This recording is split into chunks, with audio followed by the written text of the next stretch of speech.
There's been several people asking me to put this on as a video so that you can see how this thing goes. And so to start with, I'm turning at normal speed, and you can watch the marbles climb the ladder on the left-hand side.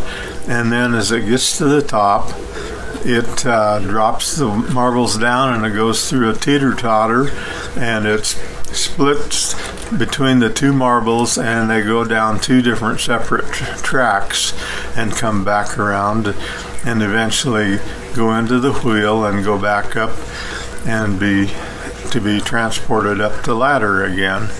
It's pretty tricky. It actually works really nice.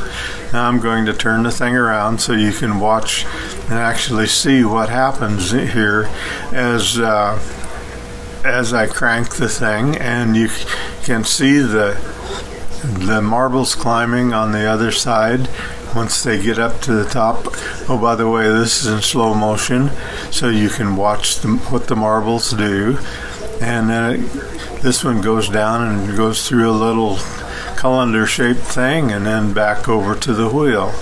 The next one goes through a track behind it there that you can't see, comes out below the colander thing and back over to the wheel again.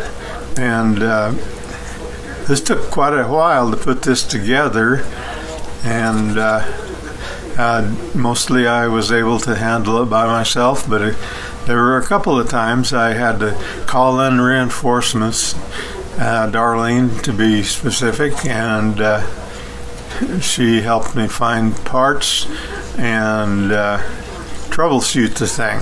But now it's pretty well organized and working, and I'm pretty happy with the thing. This is a project that takes lots of patience. You don't want to get in a hurry on anything. The directions were terrible for putting it together. Okay, I'm back to normal speed again, so you can watch how they go when I'm cranking it normally. It's a fun project, no kidding.